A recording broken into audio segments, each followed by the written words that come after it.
séquence technique commence. 5, 4, 3, 2, 1, 0. Décollage.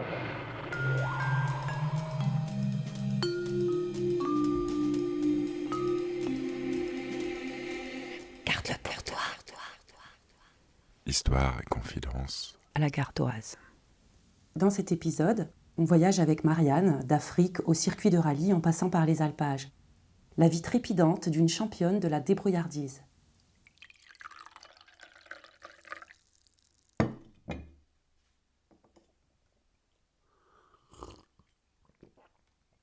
En Afrique, 80 ans après ma naissance, c'est toujours la mécanique. Où que tu ailles en Afrique, grande ville, petite ville, village, la mécanique a tellement d'importance justement pour pouvoir continuer à circuler avec toutes sortes de véhicules.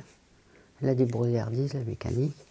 Oui, alors c'est mon père qui était passionné par l'Afrique et son rêve c'était d'être médecin en Afrique. Et à un moment donné, il a pu raccompagner des tirailleurs au Sénégal et il a saisi cette occasion pour repartir avec eux dans des vieilles ambulances, enfin je ne sais pas comment il repartait mais dans des véhicules. Et puis une fois qu'il était en Afrique, il a, je ne sais pas exactement au bout de combien de temps, mais il a réussi à faire venir ma mère en Afrique et mon frère et moi, on était petits, moi je devais avoir 1 an et demi, mon frère devait avoir 6 mois et hop, elle est allée le retrouver en Afrique et puis il a pu être médecin en Afrique à sa façon. Et puis bon, il est resté un bon paquet d'années là-bas. Et puis moi j'ai toujours vu mes parents, ma mère aider mon père dans tout ce qu'il entreprenait, y compris réparer. Il n'y avait pas d'électricité, c'était des groupes électrogènes et on était avec mes frères qui avaient grandi évidemment. Enfin mon frère, après j'ai eu un autre frère. On était autour du groupe électrogène, on voyait ma mère qui passait des outils, qui l'éclairait avec des lampes à dynamo. Et quand on est en panne ou quand on a besoin de réparer quelque chose, si on peut se débrouiller seul, avec un peu d'astuce, puis pouvoir, oui, se dépanner. C'est vachement important, ou dépanner les autres aussi, pas que soi-même. Hein.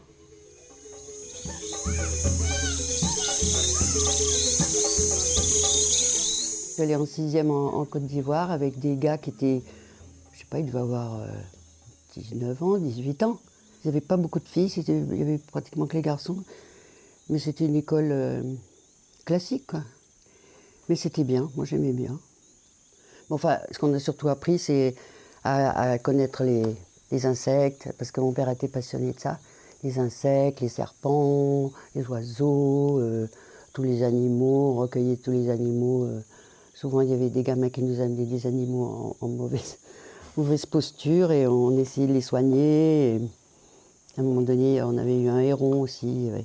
On avait amené un héron à la maison et puis j'avais réussi à le faire grandir. Et puis un jour, mon père a dit maintenant, il faut qu'on aille le libérer. Alors on est parti un soir dans les phares de la voiture et on a libéré le héron et j'ai envie de pleurer.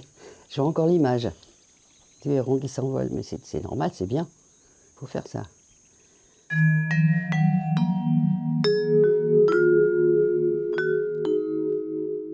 Mon père, il avait construit un hôpital avec un autre monsieur aussi. Et puis c'était une maison en ciment, comme ça, un genre de dispensaire. Et comme il y avait 17 ethnies, les gens de ces ethnies différentes, ils ne vivent pas de la même façon, ils ne mangent pas forcément les mêmes trucs, ils n'ont pas les mêmes coutumes. Et quand il y avait des gens qui venaient se faire soigner, qui étaient obligés de rester quelques jours, il y avait la famille des malades qui les accompagnait et puis qui leur faisait la nourriture qui était adaptée à leurs coutumes. Et c'était assez sympa ça, parce qu'ils étaient devant, ils faisaient un petit foyer, ils faisaient du feu devant la chambre, et puis des fois ils donnaient à manger aux malades alors qu'il ne fallait pas donner à manger. Et les malades, une fois guéris, ils disaient qu'ils avaient envie de rester. Alors après, ils aidaient mon père, ils mettaient une blouse, ils se transformaient en infirmiers, puis ils avaient un rôle important, ils l'aidaient. Mais c'était souvent des messieurs qui avaient les mains abîmés par la lèpre, la figure, les pieds, enfin ils étaient en mauvais état, mais guéris. C'est ça qui était bien. Voilà, on vivait dans ce milieu-là. Puis il faisait des interventions chirurgicales. Alors ça nous passionnait aussi. Et mon père, il était bien d'accord pour qu'on s'intéresse à tout ce qu'il faisait. Et nous, on se mettait dans un coin avec mon frère. Il nous mettait une blouse, on était sur un tabouret et on le regardait opérer des fois. Ah ouais, il disait, il faut que j'opère un estomac. Et après, on rentrait à la maison. On avait ma grand-mère qui était restée en Europe. Elle nous avait envoyé un jour des ours en peluche. Et on ouvrait les ours en peluche et on sortait tout ce qu'il y avait dedans. Et après, on remettait, on faisait les chirurgiens gamins, mais c'était bien. Et on a dû quitter la Côte d'Ivoire d'une façon assez brutale. Mon père était bien malade. C'était un soir et ma mère nous dit on va rentrer, prenez des trucs que vous aimez bien, et puis parce qu'on va être obligé de partir. Et je me souviens, à la maison, parce que à ce moment-là, c'était dans la maison, il y avait une file de malades, c'était le soir, une file de malades dans le couloir, et puis des infirmiers qui étaient là avec des papiers, puis qui marquaient tous les traitements que les gens devaient continuer à prendre. Et elle a dit, on va partir cette nuit. On a pris un taxi, on est allé à Abidjan, on a pris un avion qui est rentré. On n'est plus jamais retourné dans cette maison. Mais une fois qu'il s'est rétabli, il n'avait qu'un désir, c'est repartir. Alors il est reparti dans la province du Kivu parce qu'il avait vu qu'on cherchait un médecin pour s'occuper des gens qui travaillaient dans la mine. Puis parce qu'il fallait quand même qu'il gagne des sous. Et puis quand il est arrivé là-bas, la mine était fermée, il n'y avait personne à soigner, donc il a pu se débrouiller pour revenir. C'était assez chaotique parce que c'était la guerre. Et après, une fois qu'il est revenu, il voulait repartir. Là, il est parti au Yémen. Et puis au Yémen, c'était aussi la guerre. Bon, il est revenu. Puis après, ils sont partis avec ma mère en Guyane. Il était médecin un petit peu en Guyane aussi. Puis après, bon, il est revenu à Strasbourg et puis il était malade et puis il est décédé.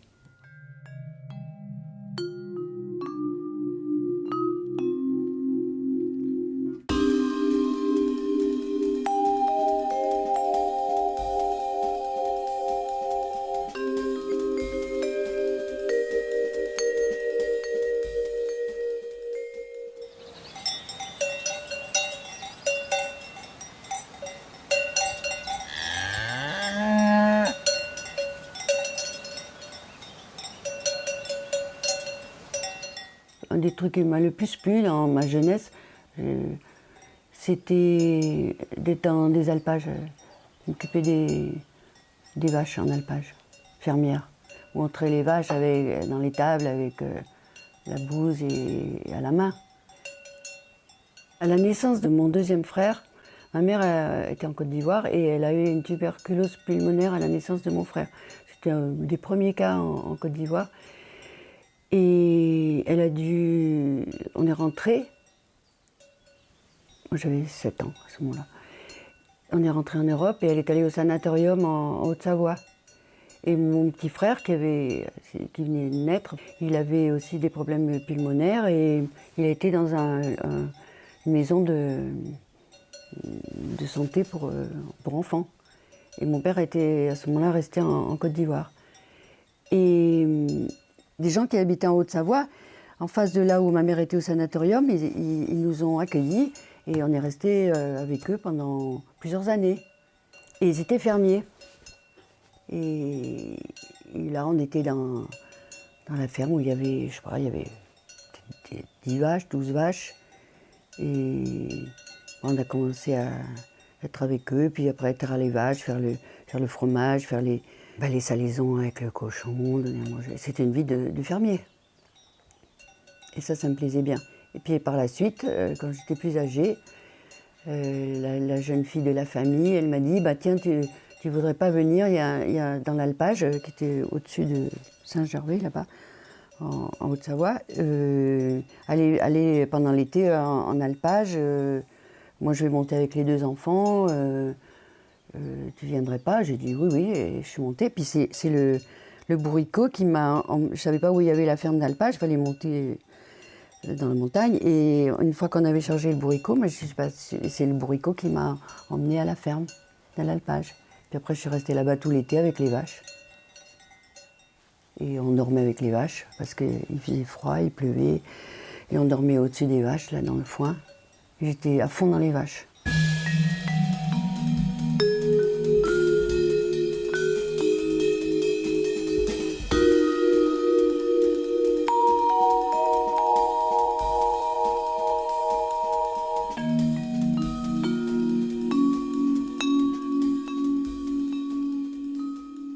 Plus âgée, j'avais envie de faire l'école hôtelière ou les arts décoratifs.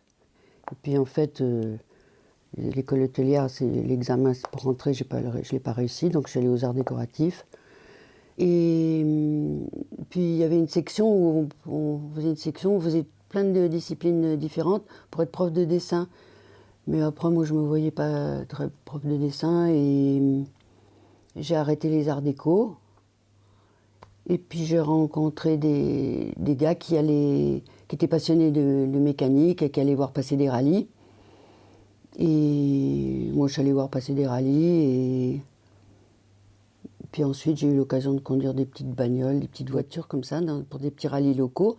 Et puis ça marchait bien. Et puis petit à petit, j'ai fait des rallyes un petit peu plus loin. Et puis j'ai été contactée par une écurie. Et puis voilà, ça a pris une importance plus grande en 20 ans de temps.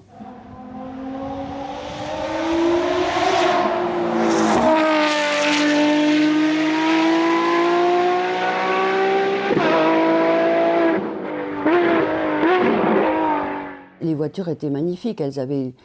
Bon, c'était pas tellement marrant pour les gens qui habitaient dans les villages, mais c'était des bruits de moteur qui étaient magnifiques, c'était des grosses Alfa Romeo, des voitures, des Porsche, des grosses bagnoles. J'aimais bien voir l'ambiance des rallyes la nuit, comme ça, avec les phares dans la nuit. C'était un monde qu'on ne connaissait pas, c'était impressionnant.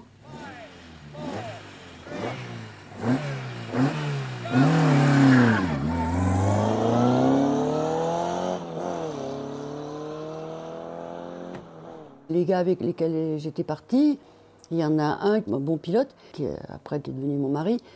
Il avait envie que moi je fasse de la compétition. Et c'est vrai que la première fois que j'en ai fait, c'est une époque où tout le monde avait les mêmes pneus. C'était même les voitures avec lesquelles on allait bosser. Parce que moi je travaillais aussi dans un atelier de décoration. Et moi on m'avait prêté une voiture, j'allais bosser à l'atelier avec la voiture. Et puis après le soir on partait pour faire les repérages pour le rallye. C'était les mêmes voitures. Et alors un jour il m'a engagé dans un rallye et... Puis là, je me suis rendu compte que j'avais l'esprit de compétition, alors que je ne savais pas du tout. Je voulais pas que des gars ou des filles aillent plus vite, je voulais aller plus vite qu'eux. Il y avait il y avait un classement féminin, alors on disait, voilà, la dame qui est 32e, elle est première femme.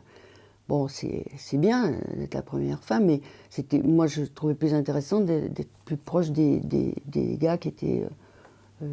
dans les premiers, quoi, dans les 10 premiers, 5 premiers, et puis essayer encore plus près des premiers. Ça, c'était quand même le but le plus important. Mais j'ai jamais pensé, ou alors je m'en souviens pas, mais j'ai jamais vraiment pensé que je faisais un truc de mec, que je pouvais faire la même chose que les gars. Jamais j'ai pensé ça. Parce que quand même, moi, je suis un peu l'inverse de ça. Moi, j'aime bien faire la couture, j'aime bien faire des tas de trucs de filles. C'est pas parce qu'on a les mains pleines de cambouis qu'on se couche dans le gravier sous la bagnole pour réparer des trucs qui ne marchent pas, qu'on ne peut pas faire des trucs de filles. Ça peut fonctionner ensemble, hein.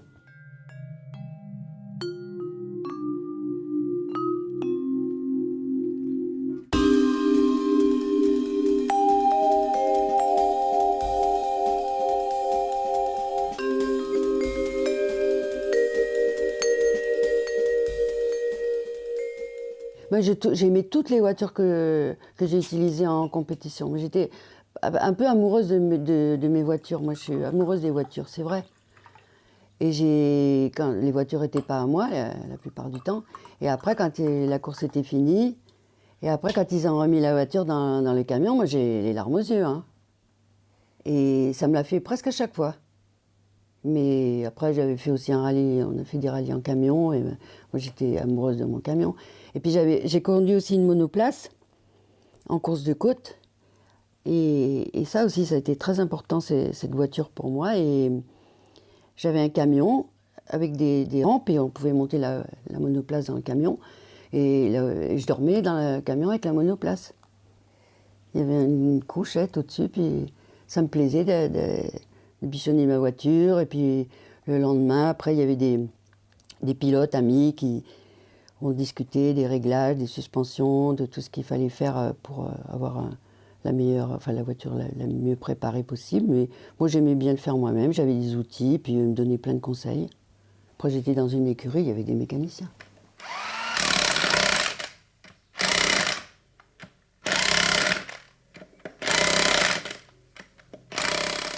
Le rallye le plus important que j'ai fait, comme ça, qui était connu, c'était le rallye de Monte-Carlo. Et je me disais, ouais, bon oui, c'est le rallye qu'il faut avoir fait, quoi. C'est le rallye, le nom, comme ça, quand on dit aux gens, qu'est-ce que ça fait comme rallye? J'ai fait le Monte-Carlo. Ah bon, t'as fait le Monte-Carlo? Ça fait une réaction tout de suite. Mais à la fin, quand j'étais engagée dans ce rallye-là et que j'ai vu l'importance qu'il avait, et c'est un rallye magnifique. C'est pas juste un truc dont tout le monde parle, c'est à vivre, c'est un rallye magnifique. On a eu de la chance, c'était des années où il y avait de la neige. D'évoluer comme ça sur de la neige, c'est magnifique. C'est comme un balai, ou comme sur la terre ou le sable, mais enfin, la neige, ça fait pas de poussière, quoi, c'est bien. J'ai fait un rallye, ça s'appelait Rallye de l'Himalaya, sur une Toyota préparée en Allemagne, c'était bien aussi. Et puis j'ai fait un rallye aux États-Unis, j'ai fait un rallye au Mexique avec des voitures à alcool. C'était des Fiat qui fonctionnaient avec de l'alcool de canne à sucre.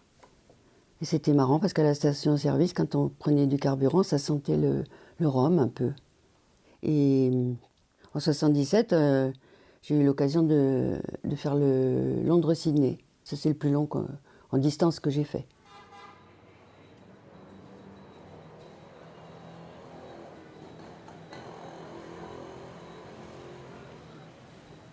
Toutes les traversées des pays, c'était tenir compte de la circulation dans tous ces pays, hein, qu'on roulait à gauche, qu'on roulait à droite, la circulation avec tous les véhicules, les animaux, les enfants, les humains, tout ça. C'était aventureux comme épreuve.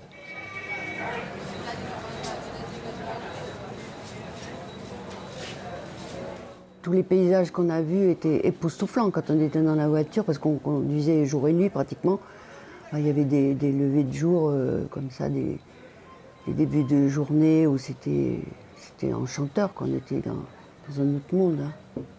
Et puis l'élégance des habitants, vestimentaires, la démarche des gens, oui, c'est très impressionnant de voir la population comme ça le long des routes. C'est magique. Bon, en Inde, c'était variable. Hein, mais ils sont très fougueux, très... Il y a des pays où ils se jetaient sur la voiture comme ça pour nous congratuler. Puis pas trop le sens... ils se rapprochaient très très près, ils touchaient la carrosserie. C'était des passages qui n'étaient pas faciles dans les villes. Mais autrement, c'est des signes comme ça, amicaux. Puis des fois, des gamins qui balancent des gros cailloux dans le pare-brise, hein, c'est pas... Parce que, ouais, justement, ça c'est un peu le mauvais côté des rallyes, ou rallye ou pas, hein, la circulation. Des enfants qui traversent, des trucs comme ça, c'est dramatique. On faisait bien attention, En 73, on préparait un rallye en Espagne, et on avait une R16. C'était la saison du safran, et il y avait des femmes, elles étaient habillées en noir, et elles étaient sur des petits tabourets devant leur maison, des maisons blanches magnifiques. Et à gauche, il y avait des tas de pétales de safran mauve, et à droite, il y avait les pistils orange et les femmes habillées en noir et les maisons blanches. Et puis à un moment donné, la R16 ne marchait plus du tout, elle avançait par à-coups, tout ça, je ne sais pas ce que c'était. On ne savait pas. Je dis, ça doit être la carburation. Alors, bon, on a pris Un tissu, on l'a posé par terre, on a démonté, on a enlevé le carburateur, on a tout démonté, on a soufflé dans tous les trucs qu'on pouvait déboucher. Bon, je dis ça, je n'y connaissais pas grand-chose en mécanique, mais c'était vraiment comme ça, parce que j'avais vu les autres faire ça. Et on a tout nettoyé, après on a tout remis, et puis la voiture démarrait encore pas. Et après, je me suis souvenu, il y avait des vis platinées, il y avait il y a des petites tiges de métal qui doivent se toucher comme ça, et ça fait que la voiture marche bien ou pas bien. Et nous, on avait pris une pince, on avait resserré ces petits trucs de métal, et après la voiture est partie impeccable. C'était marrant, ça fait plaisir. Puis il y avait encore des tas de trucs comme ça autour de ces souvenirs de débrouillardise.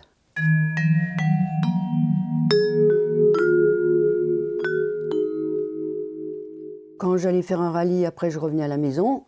Moi j'aimais bien jardiner, alors je jardinais. J'aimais bien coudre, je faisais de la couture, j'aimais bien décaper des meubles, enfin des activités comme ça qui se faisaient à la maison. Je m'occupais du bois, de refendre du bois, enfin une vie un peu rustique, même très bien rustique. Puis j'avais deux fils et j'avais pas tout le temps envie de partir parce que ça fait partir beaucoup quand on fait un championnat. D'un autre côté, si j'avais dit bon j'arrête, et pourquoi t'arrêtes de faire des courses? Il y a quand même beaucoup de femmes qui font des métiers qui les passionnent et qui sont pas tout le temps chez elles. Enfin moi je suis pas un modèle, hein, mais puis ça leur faisait plaisir aussi parce que souvent les enfants ils étaient contents que je fasse des rallyes. Et après pour être championne de France, il fallait participer à beaucoup de rallyes, faire des résultats et avoir des points qui s'accumulent comme ça. Puis à la fin, quand on a beaucoup de points, tu es championne. Et c'est ça aussi qui m'a fait que ça m'a embarqué d'une année sur l'autre pour essayer d'être championne de ma rue. Championne de ma rue. Non, mais c'est des vies qui sont intéressantes. Hein. On rencontre des gens intéressants, que ce soit dans le milieu de la voiture ou hors de la voiture. C'est des vies où il faut se démerder, quoi. Mais avec un standing, c'est ça, c'est pas des vies pénibles. Bon, le confort, c'est bien. Le luxe, c'est pas indispensable, mais le confort, c'est hyper important. C'est ce que je peux souhaiter à tout le monde, d'avoir du confort, quoi, d'avoir chaud, pas trop chaud. Et ça, c'est très important. Moi, je trouve que c'est là-dessus, il y a des fois, je trouve que c'est triste que tout le monde n'ait pas de confort. Je sais pas. Ça compte quand même d'aller voir des gens qui vivent dans des conditions très difficiles. C'est important, je trouve. Et je trouve que j'ai énormément de chance d'avoir eu cette vie en Afrique. Parce qu'après, j'ai l'impression que même encore maintenant, j'ai ça qui est comme ça à l'intérieur de moi. C'est que ça m'a apporté quelque chose de différent d'avoir été élevée en Afrique. Un truc particulier qui me divise, qui me divise, quoi. Il y a le côté, l'importance d'avoir été élevée en Afrique et l'importance de la vie hors d'Afrique. Et j'aime bien que ça se rejoigne.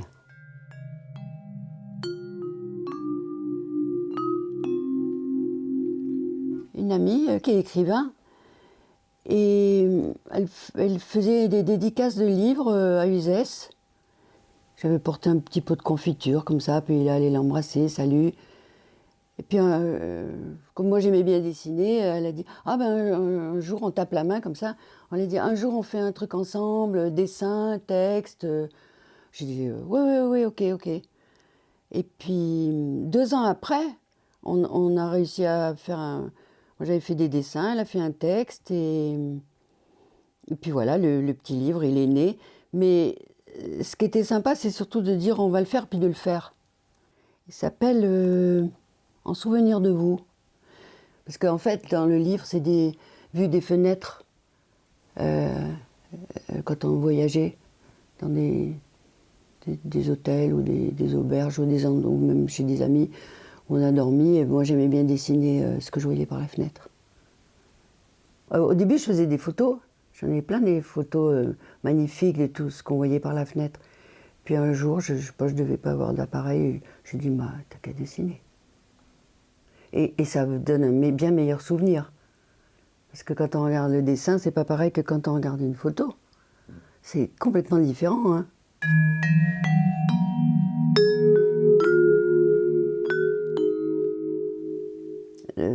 Dans ma vie, à partir de 1980, j'ai rencontré un homme qui vivait en Provence et son père était à Nîmes. On s'était connus sur un rallye. Et il a dit « Ouais, je t'invite à aller au Maroc ». Je dis « Ouais, ok ». J'étais pour aller à un festival au Maroc. Moi, j'étais assez étonnée. Je dis « C'est bizarre parce que quand même, les gens qui côtoient, ils veulent en inviter plein. Belles femmes, comédiennes, partenaires, machin. » Je me suis dit « Bon, c'est parce qu'il en a marre. Peut-être justement, il veut sortir un peu des gens qui parlent que de cinéma. Il veut parler de voitures. » Je lui ai dit « Moi, je vais dire oui, puis on verra bien après. » Et puis quelques temps après, il me retéléphone, « T'es toujours d'accord pour aller au Maroc ?»« Oui, oui, oui, je suis d'accord. » Et c'est là que notre histoire a commencé. Et quand elle a commencé à devenir plus sérieuse, je me disais, ça va durer... bon, on est parti 3 jours au Maroc. J'ai dit, ça va durer 3 jours, 3 semaines ou toute la vie. Et tu vois, je ne me suis pas tellement gourée. On est restés 43 ans ensemble après ça.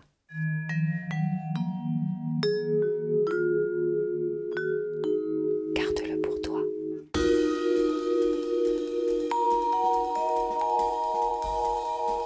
Réalisation, Hélène Genetet et Andreas Landeck.